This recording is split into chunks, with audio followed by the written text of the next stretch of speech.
For several decades, the accounting profession has been discussing the problems faced by private companies and the users of their financial statements, caused mainly by a lack of relevance as well as unnecessary complexity in too many places in U.S. GAAP. Viewers will recall that the Blue Ribbon Panel on Standard Setting for Private Companies, formed by the AICPA, the Financial Accounting Foundation, and the National Association of State Boards of Accountancy, came out with two significant recommendations that would permanently change private company financial reporting. First, allowing differences in existing and future GAAP where warranted, and second, creating an independent board to set or resolve those differences. Since 2012, that semi-independent board, the Private Company Council, or PCC, has a number of accounting alternatives to U.S. generally accepted accounting principles, including 1. Accounting for intangible assets acquired in business combinations. 2. Accounting for goodwill subsequent to a business combination. 3. Variable interest entities. And 4. Certain types of interest rate swaps. So the question for the accounting profession remains, are we moving to a system of standards with a big gap and a little gap? That's certainly a perennial question by our viewers, Becky. And here with the answer is longtime expert commentator John Fleming. It's great to see you again, John. Mike, it's great being here again. Thank you for having me. Now, over the past few years, we've heard criticism that GAAP is too complex and onerous and lacks relevance for small businesses. I assume that you've heard or made those complaints too. Well, quite frankly, Mike, GAAP is not written for private companies. It's written for public companies, and of course, public companies, as you know, are much larger than your traditional private company. And so when we take a look at the thousands of pages of U.S. GAAP, they're reflecting the complexity that you'll see in a larger company. And quite frankly, that makes sense.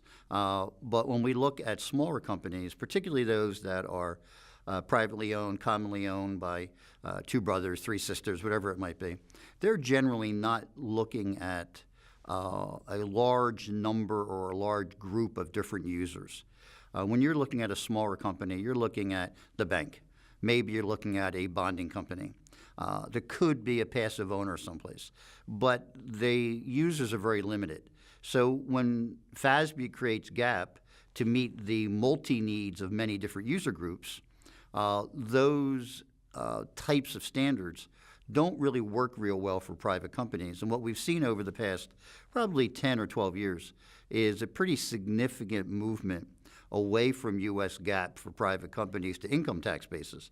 And that's a result of so many private companies simply being unable to deal with the complexities associated with U.S. GAAP as it's written, as we know it today. Now, correct me if I'm wrong, John, but the topic of big GAAP versus little GAAP is not a new issue for the accounting profession. It resurfaces periodically, doesn't it? Gosh, Mike, it's been just a series of discussions over the years of big GAAP, little GAAP. I mean, I can remember getting out of college in 1970 when we were assigned to serve certain clients, and some of those clients were very small. The complaining that was taking place from those clients about the complexity of GAAP at that time. And I can tell you that GAAP was not that complex in 1970, certainly not as compared to what it is today. We certainly have had big GAAP, little GAAP discussions for a very, very long time. Those discussions have sort of gotten legs in recent years as FASB has moved to issues such as fair value, has moved to issues where there's a fair amount of complexity in note disclosures. More recently, the changes FASB has made with the IASB in converting standards so that there's limited differences between the two, that's created additional complexity associated with U.S. GAAP that just raised to the table again the issues of big GAAP, little GAAP, what's appropriate what is an appropriate basis of accounting to use if you are a private company. Let's make sure I understand the structure. For the past decade, FASB has convened a private company financial reporting committee and now the Private Company Council. Now remind me, does the PCC work for FASB or does it advise the FASB or both? Well, it actually does both, Mike. The Financial Accounting Foundation is the umbrella organization for both FASB and GASB, and the Private Company Council, which was created a couple of years ago, serves as an advisory group to FASB with the goals of, one, taking a look at existing GAAP and determine whether there may be situations where certain alternatives could be available to a private company and still be on GAAP. And so first goal is taking a look at existing GAAP. Second goal of the PCC is taking a look at proposed GAAP to determine whether or not there might be situations in a proposed standard where there could be some relief made or given to private companies in terms of avoiding some of the complexity that may be within that given proposed standard. The PCC by itself is an advisory board, though. It's not a standard-setting group. It makes recommendations to FASB. FASB goes through its normal due process to determine whether those recommendations should convert themselves into a accounting standard or not. But the advisory nature of the PCC is a little bit more significant today than the Private Company Financial Reporting Committee was some years ago. Just review the history for me, John, if you don't mind. There's been continuing controversy over the PCC ever since this group was recommended by the so-called Blue Ribbon Panel, hasn't there? Well, the controversy, I think, has more to do with the topic areas that some believe should be addressed versus the topic areas that the PCC may have addressed already. So, for example, the PCC has addressed goodwill impairments, consolidation of variable interest entities. They've addressed business combinations. And while those topics are all relevant, there are others that believe that there should be other topics that they're also addressing, such as uncertain tax liabilities, such as deferred taxes, such as stock-based compensation, and the broader issue of the extent of disclosures that are required by a private company really has not been addressed by the Private Company Council. And I think many believe that the disclosure issue may be a more significant issue for private companies than necessarily only looking at measurement and recognition issues. Well, the FAF Board of Trustees recently conducted an assessment of the PCC based on its first 3 years of operation. Does the boss think their advisors have met their primary responsibilities and mission? Mike, the easy answer is yes, they do. But in that survey that they did in order to reach that conclusion, they used a questionnaire that went out to, I'm not sure how many people. I did receive a copy of the questionnaire. I did complete it. And in that questionnaire, the nature of the question seems to assume that they thought the PCC was done. Now, I can't speak for them, but in looking at the questions in that questionnaire, I concluded that they were asking them almost as if to say, okay, we're now done with this, let's go do something else. And I think the feedback they received was that the PCC is not done. The PCC still has a fair amount of challenges ahead in the future. And so I think that may have changed their mindset a little bit based on the feedback they received. And I think we'll see the PCC continuing to look at issues, certainly for the next 3 or 4 years, as opposed to, I think, what some may have thought, that they'd be done by now. Well, more importantly, have they lived up to your expectations, John? Well, it's interesting, Mike, as to what individuals' expectations may be, specifically mine. Back to the comments about big gap, little gap, it was my hope at the time that what would ultimately result from this blue ribbon process was a standard-setting initiative directly focused on private companies. Now, that has not happened. We do not have a separate private company accounting standards board. And there's probably a variety of reasons why we don't. But if you're asking me what my expectations were that there'd be a more aggressive attempt to simplify U.S. GAAP for private companies, even to the point of creating a different basis of accounting for private companies that would allow them to basically comply with GAAP, but comply with GAAP in a manner that would be more appropriate for the private company and more useful for the user. I'm not sure we're there yet. I think we still have a long ways to go as to whether we have, let's call it a complete separate set of accounting standards that private companies could refer to. Because even though we have a variety of alternatives now, and we will continue to have more alternatives, keep in mind we're still looking at thousands and thousands of pages of U.S. GAAP, and most private companies don't have sophisticated accounting personnel within their organization to apply not only the complex standards, but also to figure out the alternatives that the PCC has recommended to FASB and what the impact of those alternatives may be on the financial statements for the private companies. So what you're saying, I think, John, is that it may be necessary at some point in the future to change or modify the roles and responsibilities of the PCC? I believe, Mike, that's correct. I believe that what we're doing now is equivalent to a Band-Aid. And I think we need a more aggressive approach to create appropriate accounting standards for private companies. I suppose I should know the answer, but to what extent is the PCC in control of its own technical agenda? Well, for the most part, the PCC captures feedback from public hearings. They evaluate that feedback, and they create agenda topics. Certainly, the FASB always has a final say on what those agenda topics may be. But for the most part, the PCC has the ability to determine what issues it will take a look at, what issues it will recommend to FASB. And keep in mind, there's also, at the end of the day, FASB still has to say yes.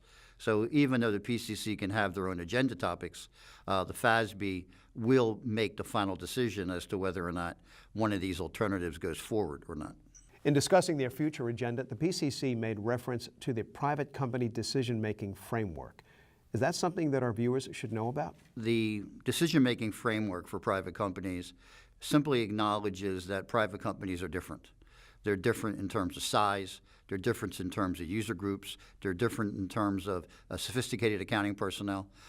They've got a variety of differences that should be reflected by not only the Private Company Council, but in the current way that we're issuing standards should be reflected by FASB.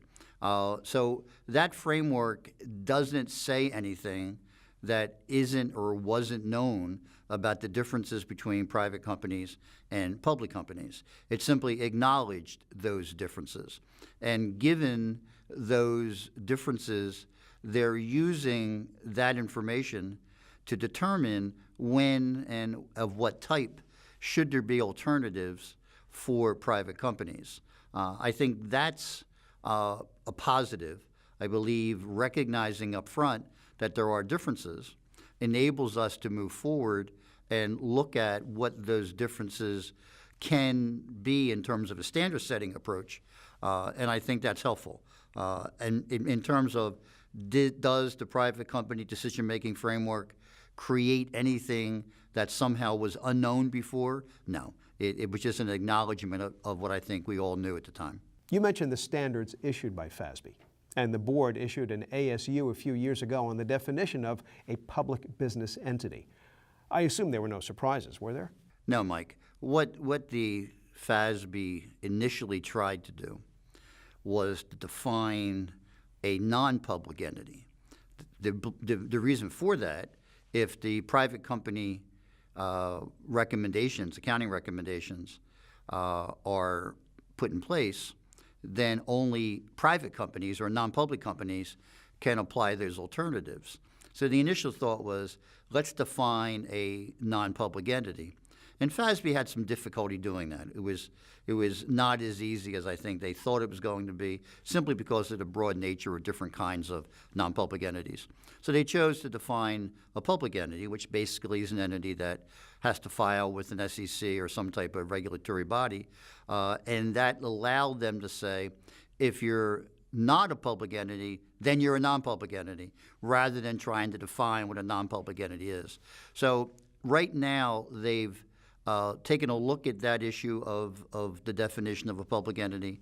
I think they're going to probably provide a little bit more criteria leading to what would be a public entity for accounting purposes. And I say it that way because it's a public entity for accounting. It may not be a public entity for legal purposes. It may not be a public entity for tax purposes, but certainly from an accounting perspective, they're going to come up with a definition that will make it easier to identify who is public. Therefore, if you're not public, you would be allowed to take advantage of the PCC alternatives.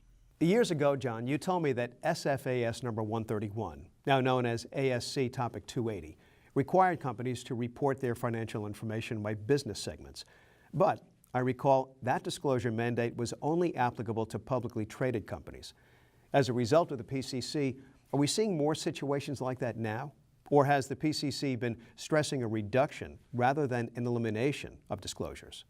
As I said earlier, Mike, the whole issue of disclosures hasn't quite gotten the attention of the PCC as some of us think it should have had. The segment reporting disclosure was one of the first times that the FASB actually provided some relief for private companies, in that they said only public companies have to make the segment disclosure. They went on at a later date to also provide some relief for private companies in certain fair value disclosures. But both of those circumstances took place before the PCC was created. So these were not PCC initiatives. The PCC, for the most part, has been focusing on measurement and recognition differences, not disclosure differences. We believe, many of us believe, that there should be an effort to take a look at the disclosures required for private companies, and there should be some attempt to reduce those disclosures that are not helpful to third-party users of the private company financial statements. Now that we've had a few years of PCC alternatives, I suppose that I should ask you, does use of these alternatives have an impact on the performance standards? I mean, is it still considered a GAAP rather than an ACBOA audit or review if you follow the PCC alternatives? Mike, the use of a PCC alternative does not create a, as you say, ACBOA or special purpose framework. We've been discussing these topics for a number of years, so I should probably know the answer myself by now, John. What's the difference, or is there a difference, between what I called an ACBOA and you called a special framework? Mike, a couple of years ago, the Auditing Standards Board, as part of its clarified auditing standards, decided that the phrase ACBOA, or other comprehensive basis of accounting, was not clear enough to some users as to exactly what that was referring to. They were particularly concerned about the word other. They didn't have any framework for describing other. So they took a look at what the international folks do, and the international folks refer to a basis of accounting that's not international GAAP as a special purpose framework. And what the Auditing Standards Board decided to do for its auditing standards is refer to bases of accounting other than GAAP as special purpose frameworks. Going forward, the AICPA's ARS Committee for Compilation and Reviews chose to do the same thing, so that literature also refers to special purpose frameworks. So let me ask you specifically, can a business receive an unqualified opinion or an unmodified report if it uses the private company alternatives to GAAP? It is still GAAP. The way this has been set up, the company can elect, that is the private company, can elect to apply one or more of these PCC alternatives, and if they apply them correctly, and everything else is okay, the performance standards would be exactly the same for that situation as they would for any other situation, meaning you could have an unqualified audit opinion, you could have an unmodified compilation or review report if you've applied the alternatives appropriately. So when we look at the PCC, it is strictly accounting. And the performance standards don't change or have not changed based on any of the PCC initiatives. You began by referring to typical private businesses. The lenders to those small businesses would really like to see a cash flow statement and an income tax return. Does it really make a difference to them if the client produces GAAP statements rather than an FRF for SMEs? So I think the answer to your question is yes, bankers do care about cash flow statements. Yes, they do care about the filed income tax returns. They also care about sales growth, and they care about a variety of other aspects of financial information. But if you're looking at a private company, oftentimes that third-party user doesn't care much about net income. Net income really isn't very relevant. You can't spend net income. It's a performance metric for public companies and a useful one. But for private companies, particularly when the private company has pretty much control over how it distributes profits and how it distributes any kind of assets it may have, really net income is just not that meaningful a number.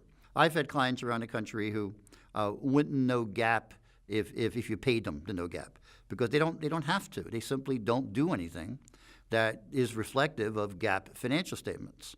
I've said on this program before that there are some around the country who, when they hear the word GAAP, think of the clothing store. They're not really thinking about generally accepted accounting principles. They're thinking about GAAP. And that's the reality in many, many parts of this country. Now, John, I'm curious. Are there likely to be any accommodations for private companies when the revenue recognition standard goes into effect and when the lease accounting standard is finalized this year? Mike, both the revenue standard and the lease standard are going to provide complications for all companies, but probably more so for private companies because of two things. One, the revenue standard is going to require substantial additional disclosures beyond what any private company has written in the past as it relates to revenue. And those companies, as private companies having multiple revenue streams, are going to have extensive note disclosures for revenue. The second issue is the lease standard is going to require that operating leases that are more than 1 year go on balance sheet, meaning we'll be debiting a right of use asset and crediting a lease payment liability for the present value of the payments within the lease term. And that will restructure significantly many company balance sheets. Again, probably a greater impact on private company balance sheets because of the addition of the assets and the corresponding liabilities, which are today in a note disclosure. So when we're looking at those two standards, the obvious question, as you're asking, is the PCC going to take a look at those two and determine that there may be certain alternatives that might be available to private companies for the application of those two standards? And I think the answer right now to that question is no. I think they're going to wait until such time as the effective date for both standards has occurred. They're able to evaluate the difficulties companies are having in applying the two standards.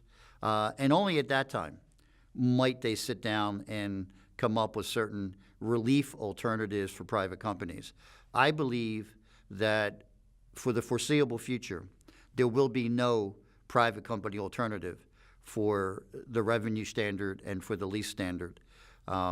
Whether that changes down the road, I can't predict, but I don't think right now they're looking at that as any type of current topic that they're going to spend some time focusing on and then coming up with possible alternatives. Well, you've taught me well in the past, John. Accounting principles shouldn't drive business decisions. But what about in this situation? Accounting has to accurately reflect a business's operations, doesn't it? The comment that I've made in the past that, accounting standards, accounting decisions should not drive business decisions, I think is a valid comment. I think accounting standards should be reflecting the performance of an organization. The organization's performance should not be impacted by an accounting standard. When we look at the lease standard that will be out shortly, putting operating leases on the balance sheet, whether that's a good or bad decision, but putting operating leases on the balance sheet means that we're going to completely restructure balance sheets for companies that do a significant amount of leasing. And what that's going to do is impact debt covenants and other long-term agreements. It's going to impact significantly performance metrics for those companies. And it's likely also to change the nature of how companies acquire certain assets. So there's a significant change coming with the new lease standard in that companies are not going to be as willing to lease an asset and pay the high implied interest rate in that leased asset when they can go out and borrow the money at a lower cost and buy the asset on their own. So when we talk about the issue of accounting standards impacting business decisions, the lease standard specifically is going to impact performance metrics to a very large degree, and is going to change the nature of how companies acquire assets, in that they're not going to be acquiring them as frequently through leasing transactions. They're going to acquire them more as a purchase transaction. Thank you, John. We'll return to your commentary in a minute. Under current U.S. GAAP, a company is required to consolidate an entity in which it has controlling financial interest. The assessment of controlling financial interest is performed under either a voting interest model or a variable interest entity known as a VIE model. But to determine which model applies, a company preparing financial statements must first determine whether it has a variable interest in the entity being evaluated for consolidation. Is it really possible for a private company to elect not to apply VIE guidance? I see that the PCC also provided a GAAP alternative in the area of consolidations. Now, I'm curious, John, why is that of concern? Do that many private companies really have consolidation issues? Mike, the whole consolidation issue that specifically has impacted private companies has been a byproduct of the Enron fraud, which was now 15 years ago. But the accounting response to the Enron fraud was the old FIN 46, the interpretation related to consolidation. And that FIN 46 created a phrase called variable interest entities. And the purpose of the interpretation was to expand the basis for determining whether Company A should consolidate B from, at that time, was majority ownership, but FIN 46 created the concept of control. And if Company A controls B, then Company A should consolidate B, even though it may not have majority ownership. Well, how that impacted private companies over the years was in a circumstance when you have common ownership. So common ownership could result in owning 2, 3, 4, 5 different entities. And in the past, what most of those private companies did is they would either prepare separate company financial statements or based on the user's needs, they may have prepared combined financial statements. But they rarely prepared consolidated statements back then, because the theory was if I have 2 or 3 or 4 affiliated entities under common ownership, entity A doesn't have ownership of B. Entity B doesn't have ownership of C, et cetera. So lacking majority ownership of the other entity, consolidation would not follow. Well, when the FIN 46 standard came out and moved that to control, all of a sudden the whole concept of common ownership changed, because due to the related party nature of the ownership of these various entities, the consolidation standard said it's possible that Company A, due to the common ownership, could have control of B or could have control of C, which would then drive consolidation if B or C were variable interest entities. If you can think of this almost as a triangle, Mike, where you have common ownership at the top of the triangle, you have an operating company on the left side, you have a real estate entity on the right side, and a lease in between. So the lease is for the entire building or most of the building. The ownership of the two entities separated them for tax purposes or estate planning purposes or liability purposes. And as a result of FIN 46, the operating company, due to the common ownership, had to consolidate the real estate LLC almost every time. And in most instances, the company didn't want to do that. The third-party user didn't want to do it because the third-party user didn't have recourse to one of the set of assets, and now they were being consolidated into one financial statement. And the only folks that seemed to want to do this consolidation was FASB. And over the years, it was troublesome. We saw a lot of GAAP departures. We saw a lot of folks go to income tax bases to avoid having to consolidate the other entity. And finally, the PCC made a recommendation that if certain criteria are met, which is basically the triangle I referred to a moment ago, if certain criteria are met, then you don't have to evaluate the real estate LLC to determine if it is a variable interest entity. And if you don't have to evaluate it, then you don't have to consolidate it. So that relief, if you will, that alternative, was available last year. And for the most part, almost every company that had the opportunity to take advantage of that alternative did so. It was a very, very popular alternative that was made available by FASB based on a recommendation by the PCC. And today, we rarely get into discussions of consolidating variable interest entities at the private company level because so many have chosen the alternative that they no longer have to focus on that consolidation. Since you mentioned Goodwill, John, remind me, the PCC also focused its attention on the testing of Goodwill for impairment, didn't it? Yes, it did.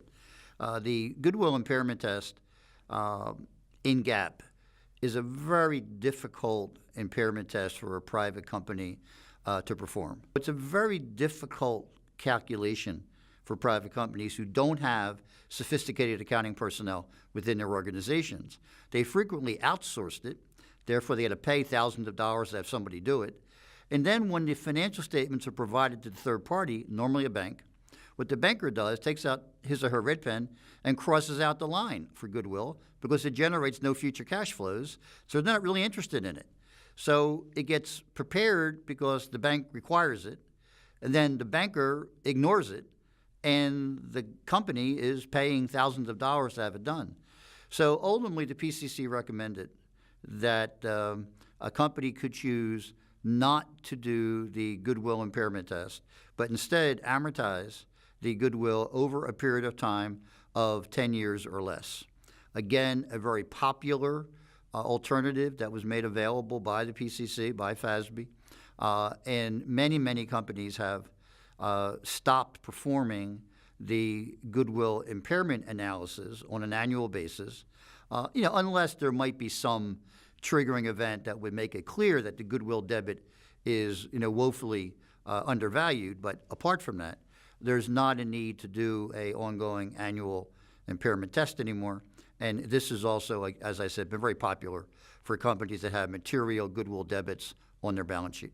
Our producer always asks you to bring your crystal ball with you, John, and I see that, as always, you didn't disappoint him this month. Is this the final solution? Are we moving toward a big gap and a little gap? Well, as we discussed previously, I think it's inevitable that we'll have a big gap, little gap. While the format is questionable, I believe that there's no question that there's demand at the private company level for a basis of accounting that not only does the company understand, but a basis of accounting that the users can understand and quickly do an evaluation of the organization. Current U.S. GAAP makes that very difficult to do. So I believe, yes, there will be a big gap, little gap. The question is, what will the form take for what constitutes little gap in the future? Well, you're correct, John. This discussion has already gone on for years, if not for decades. Now tell me, what should our viewers be doing now? The only real answer, Mike, to that question is paying attention to the change as it takes place, is trying to support all those folks that are involved in any type of accounting transaction and making sure that they've got the support they need to do what they need to do given these changes. And I think we're probably going to have a need at some point in the future for more involvement, if that's the right word, with faculty and classroom activities by companies that are within the geographic area of those colleges and universities. Yes, we have internships today. Yes, we have some part-time opportunities for students today. Yes, we have some folks from the outside come in and speak to students in the classroom, and all that's good. But I think there needs to be more of that, and I think there needs to be more of a partnership with employers in a given business community where these universities may be located. John Fleming, thanks, as always, for bringing us up to date. Mike, thank you. It's my pleasure being here.